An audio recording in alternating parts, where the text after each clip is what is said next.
અને એના પછીની મારે બીજી વાત આપને કહેવી છે કે એક માણસ હતો ને, મીઠું વેચવાનું કામ કરે. શું કરે? મીઠું વેચવાનું કામ કરે. મીઠું પહેલાં પકાવે ને પછી મીઠું વેચવા માટે જાય. દર વખતે મીઠું વેચવા માટે જાય ને તો મીઠાનો ભાવ 50 પૈસા કિલો મળે, 70 પૈસા કિલો મળે, 60 પૈસા કિલો મળે, આવું મળે. આખું મીઠું જે આવે ને એનો ભાવ કેટલો હોય ખબર છે? ₹1.5. કેટલો? કિલાનો ₹1.5 હોય. એ પ્રોસેસિંગ થાય ને તમારા સુધી પહોંચે ને ત્યારે 20-25 રૂપિયા થાય. એ આખું જે મીઠું હોય એનો ભાવ આટલો હોય, વધીને કદાચ અત્યારે ₹1-1.5 થયો હશે. એ માણસને ક્યારેક એમ થાય કે હું આજે પગે લાગીને જાઉં ને ભગવાનને તો મને ક્યારેક 90 પૈસા આવે છે. હમણાં મંદી ચાલે છે, લે ને ભગવાનને પગે લાગતો જાવ. એ માણસ ગાડું એક બાજુ મૂકે અને ભગવાનને અંદર પગે લાગવા માટે મંદિરની અંદર જાય. અને અયોધ્યા જેવું મંદિર હશે કે અંદર ગયા પછી ભૂલાઈ જાય કે બહાર ગાડું પડ્યું છે, 2 બળદ બાંધ્યા છે અને ગાડાની અંદર મીઠું ભર્યું છે. માણસ અંદર જાય, ભગવાનની ભક્તિ અંદર એટલો બધો લીન થઈ જાય કે પાછળથી બરાબરનો વરસાદ આવે, મીઠું ઓગળી જાય, એના બળદ ભાગી જાય અને એનું ગાડું હોય ને કાદવની અંદર જઈને ખૂંચી જાય. એ માણસ 25-50 મિનિટ પછી અંદર મંદિરમાંથી બહાર આવે. બહાર આવીને જુએ કે પોતાનું ગાડું નથી, બળદ ભાગી ગયા છે, મીઠું ઓગળી ગયું છે અને ઈશ્વરની સામું જોઈને એવું કે તે કર્યું એ ખરું હો, તે જે કર્યું એ હવે મને સ્વીકાર છે, પણ સાંભળ ઈશ્વર, હું બળદની જેમ ભાગ્યો પણ નથી, હું બળદની જેમ ભાગ્યો પણ નથી, હું ગાડાની જેમ ખૂંચ્યો પણ નથી અને હું મીઠાની જેમ ઓગળ્યો પણ નથી. આવતીકાલની નવી સવાર મારી નવી મહેનતથી હું મારા જીવનની શરૂઆત કરીશ. આવી હિંમત ભરી શકો ને તો જીવનની અંદર કંઈક નવું સર્જન કરી શકો. બાકી એક વિષયમાં ફેલ થઈને અરે મરી ગયા, નહીં બેન, તમે જીવો છો, બેન જીવો છો, જાગો જાગો, એક ટ્રાય આવશે, એમાં તમે પૂરક પરીક્ષા આપીને ફરીથી તમે પાસ થઈ શકશો. અહીંયા બેઠેલા વિદ્યાર્થીઓ કેટલામું ધોરણ ભણે છે? 12 સુધીના, 12 સુધી, 10 સુધીના. 12મા વાળા ક્યાં છે? ઓકે. અને આ નાનું ધોરણ? નાનું ધોરણ, હા કે ના? કેટલામું? 6. Okay okay. હવે ખબર પડી ગઈ કે મારા અમુક તીર ક્યાં મારવાના છે ને, સવારમાં જ ખબર નહોતી. આવો હવે આપણે ABCD તરફ જવું છે. આપણે મેં તમને કહ્યું એમ કે સવારમાં એ કંટાળો હોતો હોય ને એને સૂઈ જવાનું છૂટ હો. હું કામ એને ખબર છે? શું કામ એને? ઘરનું મકાન હોય, સરસ મજાનો બંગલો હોય, ઘરનો પોતાનો પર્સનલ બેડરૂમ હોય, ઓઢવાનો ચાદર હોય કે ઓઢવાની જે રજાઈ હોય ને 4-4, 5-5, 10-10 હજારની હોય, તેમ છતાંય તે અડધી રાતની અંદર 10 પડખા ફરે ને તો એ ઘણાને ઊંઘ નથી આવતી. એને 2-4 ટીકડીઓ ઊંઘની લેવી પડે પછી ઊંઘી શકે. પણ એ અંકિતાબેન બોલતા હોય ને તમે સૂઈ જાઓ, હા હા હા, મોજની આનંદની વાત છે કે તમે સૂઈ શકો છો. એક વખત બીજી મજાની વાત એ કરવી, તમારી બાજુમાં બેઠેલું પાત્ર છે ને એની સામે જો, તમારી બેનપણી જ બેઠી છે, જો તો એક વખત જોવો તો બેનપણી બેઠી છે,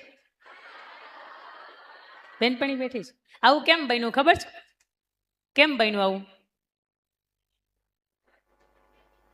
બેનપણી આગળ બેસી ગઈ હતી, હું પાછળ રહી ગઈ હતી. હું ક્યારની વાટ જોતી હતી કે થોડુંક મંચ આગળ પાછળ થાય ને એટલે હું મારી જગ્યા છોડીને દોડીને એની બાજુમાં બેસી જાઉં. આ પ્રસંગનો આનંદ લેવો હોય ને તો બાજુમાં ગમતું પાત્ર હોય ને તો મજા આવે ભાઈ. ગમતું પાત્ર બાજુમાં ન હોય તો મજા આવે. તમે મને આવો હોકારો દેજો એટલે મને મજા આવે.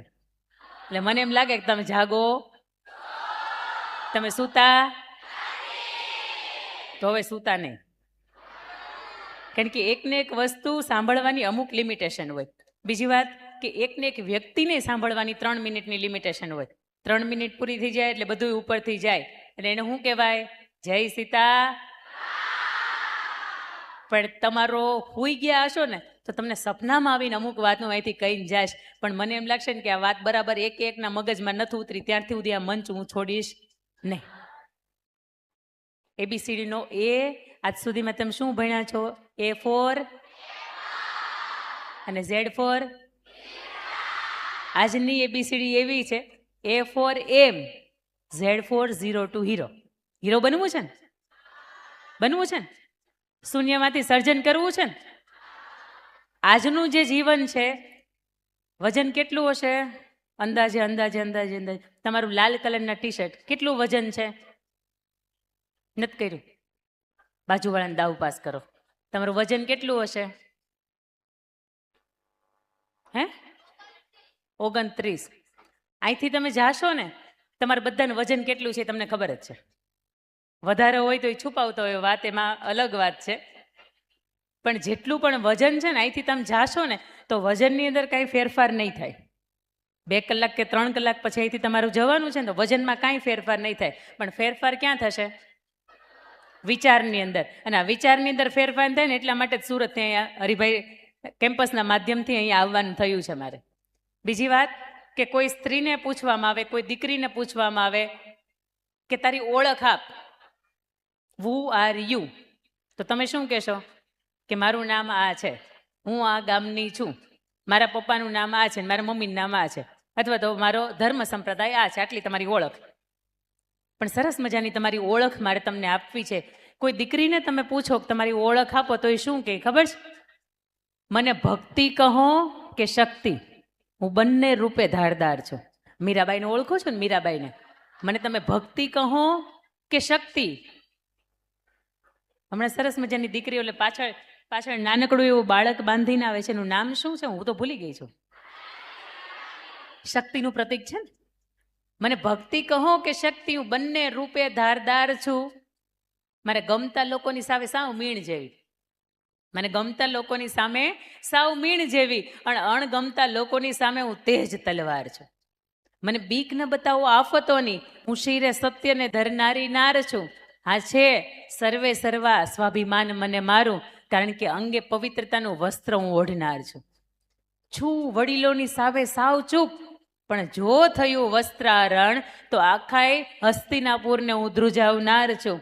હું છું ડૉક્ટર, હું છું વકીલ, હું છું એન્જિનિયર, કે ખંતીલી ખાખીની હું ધરનાર છું.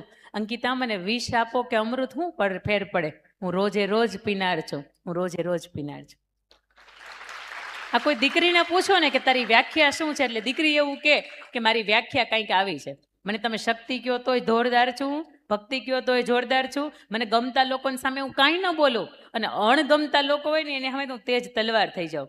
હું શિરે સત્યને ધારણ કરનારી નાર છું, અંગે હું પવિત્રતાનું વસ્ત્ર ઓઢનાર છું. એટલે મને તમે કોઈની બીક ના બતાવો, હું બધા જ બની શકું એવી તાકાત છે મારી અંદર. ડૉક્ટર બનું, એન્જિનિયર બનું, વકીલ બનું, પાયલટ બનું, અને ખાખી પણ હું પહેરી શકું.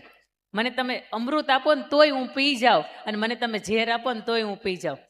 આવી હું સ્ત્રી છું, આવી હું દીકરી છું. અને આવી દીકરીઓ અહીંયા બેઠી છે ત્યારે ફરીથી તમારો વારો હવે નહીં.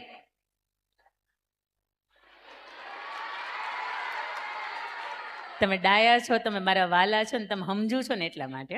બધી દીકરીઓને ક્યારેય નથી કરતી. આજ સુધીમાં અમે કેટલા સેશન કર્યા છે, પણ એકેય સેશનની અંદર દીકરીઓ બેઠી હોય ને મેં આટલા બધા આવી રીતે ઓવાળા નથી લીધા. ઈશ્વર તમારું અનંત ગણું સારું કરે. એ ફોર, હા હવે અહીંયા પૂછો છે એ ફોર લક્ષ, તમારો ધ્યેય તમે જે નક્કી કરી રાખ્યો છે ને, એમ એ. સવારમાં આપણે સરસ મજાની વાત થઈ હતી ને કે તમે લક્ષ્ય નક્કી કરી રાખ્યો હશે, તમારે શું બનવું છે. આપણે અહીંયા આ બાજુના બાળકોને પૂછીએ, તમે નક્કી કર્યું છે તમારે શું બનવું છે મોટા થઈને? શું નક્કી? પોલીસ બનવું છે? બનીશ, હા બનીશ. તમારે જીપીએસસીની એક્ઝામ ક્રેક કરવી છે, વાહ. તમારે બેટા black colour T shirt, yes, professor બનવું છે, ઓકે. તમે ટીચર બનવું છે, અરે વાહ. તમારે પાછળ ડૉક્ટર બનવું છે, અરે વાહ. તમારે કોઈ એવું છે કે જેને નક્કી જ નથી કર્યું? આજો હાથ બધા ઊંચા કરવા વાળા, આ લોકોને તમે યાદ રાખજો, આનું કઈ નક્કી નહીં, અઠે ગઠે ગમે બની જાય.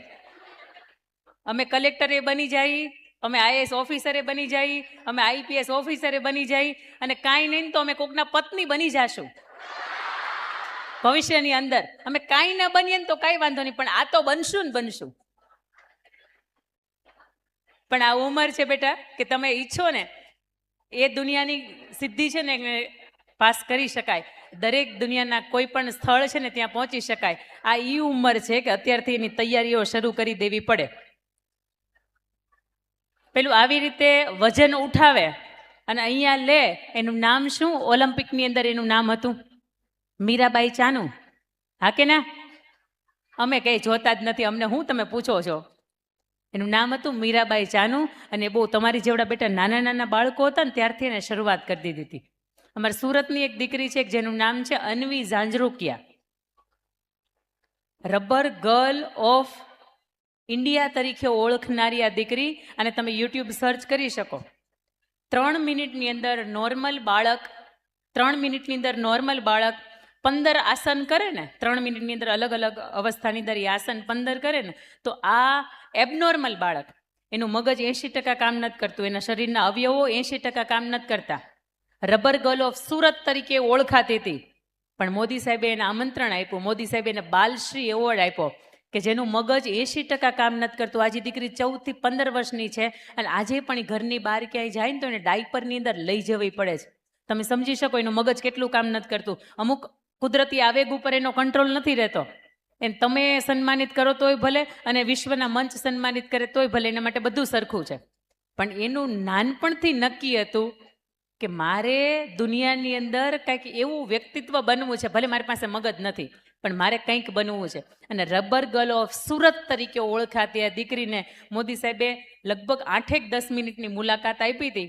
22 મિનિટ સુધી મોદી સાહેબ પણ એની સાથે યોગા કરે અને મોદી સાહેબે એવું કીધું કે અન્વી ઝાંઝરુકિયા, તું રબર ગર્લ ઓફ સુરત નહીં પણ રબર ગર્લ ઓફ ઇન્ડિયા છે, કારણ કે તારી જેવા યોગા કોઈ કરી ન શકે. અને લક્ષ્ય કહેવાય. અને નાનપણથી નક્કી કરી રાખ્યું હોય ને તો થાય. મોટા થઈને યુપીએસસી બેટા ક્રેક કરવી હોય ને તો અત્યારથી રોજ ન્યૂઝપેપર વાંચવું પડે. મોટા થઈને બેટા ડૉક્ટર બનવું હોય ને તો અત્યારથી એ સ્પિરિટ રાખવાની કે ગણિત વિજ્ઞાન તો મારું નબળું હોવું જ ન જોઈએ. મોટા થઈને પ્રોફેસર બનવું હોય ને તો નાનપણથી 50 માણસોની વચ્ચે બોલતા શીખવું પડે. નાનપણથી કોઈ પણ તમારું ધ્યેય તમે નક્કી કરી રાખ્યું હોય ને, આને તો હું હંમેશા એવું કહું કે તમારો રોલ મોડેલ છે કોઈ? તમારા કોઈ રોલ મોડેલ છે કે જેનું જેવું તમને બનવાનું મન થાય? સમજો છો ને મારી વાતને? સમજો છો ને? કોઈ તમારા રોલ મોડેલ છે? અમારા રોલ મોડેલ હોય દીપિકા પદુકોણ, આલિયા ભટ્ટ, એની જેવું અમને બનવાનું મન થાય. અમારે સવારમાં ઓલી વ્હાઈટ કલરના કપડાની અંદર ઓલી દીકરીઓ આવી હતી ને, 6 વાગ્યાની જમકુડીઓ મારે તૈયાર થઈ ગઈ હતી, સરસ મજાની ડાન્સની એની કૃતિ કરતી. મને એમ જ લાગતી હતી એકાદી હિરોઈન જ ત્યાં બધાની વચ્ચે છુપાઈ ગયેલી છે. શું સરસ મજાની એની કૃતિ હતી. પણ આપને જણાવતા આનંદ થાય કે અહીંયા મંચ ઉપર ઘણા બધા કાર્યક્રમો થતા હોય, એમાંથી ઘણી બધી વ્યક્તિત્વના ઓળખ તમને થતી હોય. હમણાં મેડમે બહુ સરસ મજાની વાત કરી કે રામને જન્મ આપવો હોય ને તો કૌશલ્યા માતા બનવું પડે, અને મહારાણા પ્રતાપને જન્મ આપવો હોય ને તો જીજાબાઈ બનવું પડે. આપણી અંદર જો એ સ્પિરિટ હોય ને તો ધાર્યું પરિણામ છે ને એ આપણે લાવી શકીએ. લક્ષ્ય કોને કહેવાય? અર્જુનને હતો ને એને લક્ષ્ય કહેવાય. દ્રોણાચાર્ય એવું કે સરસ મજાનું લાકડાનું પક્ષી મેં મૂક્યું છે, એની આંખને વીંધવાની છે. ભીમને પૂછે શું દેખાય? એ ભાઈ ભીમ તને શું દેખાય? એ શું કે કેરીયું દેખાય, કેરી. આંબાનું ઝાડ હતું, મને કેરી દેખાય છે. જેનું જેવું લક્ષ્ય એને એવું દેખાય. એને ખાવાનું લક્ષ્ય તો એને ખાવાનું દેખાય. દુર્યોધનને પૂછવામાં આવે તને ભાઈ તને શું દેખાય? દુર્યોધન શું કે મને પક્ષી દેખાય, પક્ષી. અર્જુનને પૂછવામાં આવે કે અર્જુન તને શું દેખાય? હું બોલે પક્ષીની આંખ દેખાય. લગાવ તીર, અને તીર લગાવે ને આંખ વિંધાય. આસપાસની અંદર જે હોય તમને શું દેખાય એ બહુ મહત્વની વાત છે. અત્યારથી નાનપણથી ધ્યેય નક્કી ન કર્યું હોય ને, તમારું લક્ષ્ય ન નક્કી કર્યું હોય ને તો બેટા આજનો એ દિવસ છે કે આજથી લક્ષ્ય નક્કી કરી નાખજો. અહીંથી અમદાવાદ જવું હોય તો ગમે એ બસમાં બેસાય કે અમદાવાદની જ બસમાં બેસાય. તો ધ્યેય નક્કી કર્યું હોય ને તો તમને ખબર છે કે મારે આ જ કરવાનું છે. બાકી તમારે અમદાવાદ આવ્યું હોય આમ અને તમે બસમાં વયા જાઓ 50 કિલોમીટર આમ તો વધારે લાંબો એ રૂટ થઈ જાય. એ ફોર એમ. આજથી તમારું ધ્યેય નક્કી કરજો. ધ્યેય નક્કી કરવામાં ઘણી વખત મમ્મી પપ્પાએ નક્કી કરી રાખ્યું હોય કે મારો દીકરો તો ક્રિકેટર બને, ક્રિકેટર. પણ એ દીકરાને ક્રિકેટરમાં બિલકુલ ઇન્ટરેસ્ટ ન હોય, દીકરાને પેઇન્ટિંગમાં ઇન્ટરેસ્ટ હોય. પણ મા બાપ તરીકે ક્યારેક એને એના જીવનની અંદર આગળ જવું હોય ને તો જવા દેવાનું. એને કહેવાનું કે તને બૂટ ચપ્પલ સીવતા આવડે છે ને, તું મોચી બનવું છે ને, તારે વિશ્વનો શ્રેષ્ઠ મોચી બન. બરાક ઓબામાને એમ થાય કે તારી પાસે બૂટ સીવડાવવા છે. ડોનાલ્ડ ટ્રમ્પની ને બેઠા બેઠા થાય બૂટ પહેરવા હોય ને તો ભારતની અંદર, ગુજરાતની અંદર, જુનાગઢની અંદર ઓલી સોસાયટીની અંદર રહે છે ને એ દીકરો બહુ જોરદાર બનાવે છે. વિશ્વની અંદર શ્રેષ્ઠ થઈ શકે ને, આવી મા બાપ તરીકે એની ફરજ આપણીમાં આવે છે કે એને જે પણ બનવું છે ને એની અંદર સહયોગ કરીએ. એની ટીકા નહીં કરીએ પણ એનો ટેકો દઈએ. નાનું બાળક હોય ને તમને પૂછવામાં આવે કે શું બનવું છે, એટલે હજી તો એને ખબર ન હોય ને પહેલાં તમે જવાબ આપો. જ્યારે એના વિશ્વને ઓળખવા દો, વિશ્વને જાણવા દો ને, ત્યારે એ નક્કી કરશે કે એને હું બનવાનું છે. અને એણે નક્કી કર્યું છે ને એની અંદર આપણો મા બાપ તરીકે ટેકો આપવાનું છે, એની ટીકા કરવાની